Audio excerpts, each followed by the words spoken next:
Welcome to Brampton's Doors Open. My name is Steve Collie, and I'm with the Brampton Heritage Board, Brampton Historical Society, and my own company, After Dark Tours.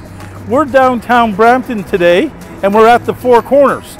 The reason the Four Corners is because it's got a major bank on every corner. That's why it's called that. This here in Brampton is an important intersection. This is where east meets west and north meets south. We've got Main Street, it's also called Hurontario, and it's also called Highway 10. Brampton was always famous for its flooding, and the floodings used to happen because of the Etobicoke Creek, which is about half a kilometer east of here. It's now put into a diversion channel.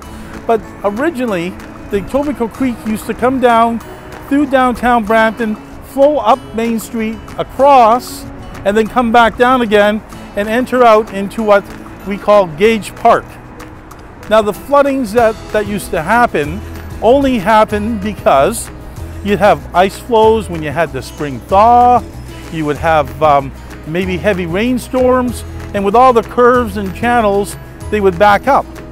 So to make it more easy for everybody, they thought we're going to put tunnels in. The tunnels went in around 1897. The tunnels used to come along the back of Queen Street, and they came right up here where the umbrellas are, and they came over here on the Main Street. But as I said, that was changed around when the diversion channel was put in 1952. Also, you'll notice too is that we're doing some construction here coming up in about another year or so, and they'll be tearing up Main Street and they'll be filling in those tunnels that are still there. What a lot of people don't realize is, yes, the tunnels are here. I've seen them. I've seen through the basements of some of the buildings here. We're standing in front of one of my favorite coffee shops, so I might have to leave you for a few minutes. No, I'm only joking. I wanted to mention about the stores that are along this part of Brampton.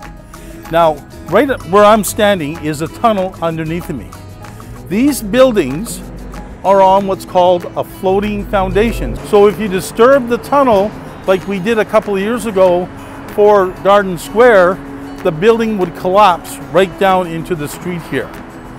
Now, a lot of the stores, typical of this one here, used to have a subfloor and a vertical space up in the roof so that when the floods happened and the water started to come up, they would throw the merchandise from the first floor up to the second floor so that it wouldn't get damaged.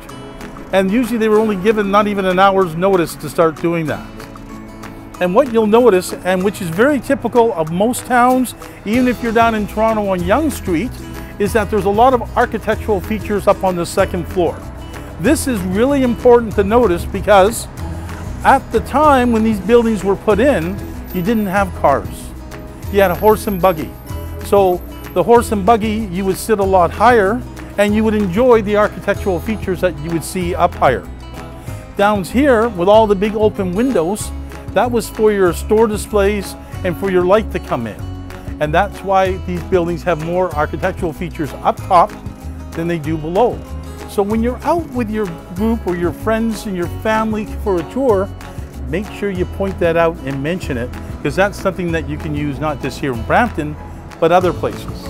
And we're in front of one of my favorite shops here, or actually favorite buildings I should say, here on Main Street. And why is it one of my favorite buildings? This building itself has burnt down twice, but it dates all the way back to 1834 when it was a hotel. And then behind it, the creek used to run up top, so you used to get your fresh water for your guests, fresh water for your horses.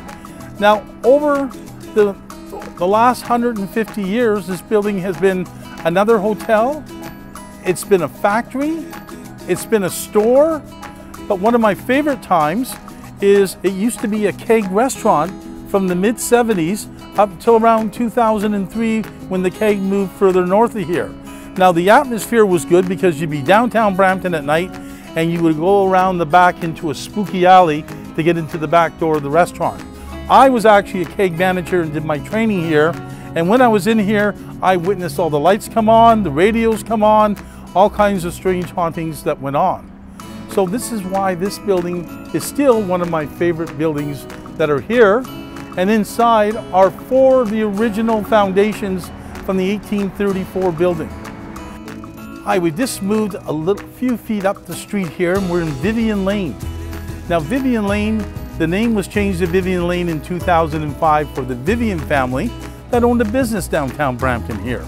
But originally, the street has been called California Lane since 1840s. Now the name probably came from the California Gold Rush or some of the other gold rushes that we've had later on up into the later on in the 1800s. Now right beside me over here is our Beaux Arts Center, but this was originally a Loblaw store. And Brampton used to have all kinds of other small shops around here. Now also downtown here, and you can't see from this angle, but we have a lot of new buildings that are going up on the other side. Innovation, technology. We have we're looking to attract a lot of smart people, to attract a lot of people into our high-tech area of Brampton here, which we're going to put out, and when you build it, they will come. The Heritage Theatre that's here behind me was built in 1917, and originally it was a vaudeville house, and then it became silent movies, where people would come in and watch the movie, and they would see words on the screen. Now the silent movies went out, as we know, the talkies came in, and in 1949 here, we had the Odeon bought this theater and made it into an Odeon theater. So it showed full-length, modern-day movies forever. Now, during one of our floods in 1949, the theater actually, they just had it all done.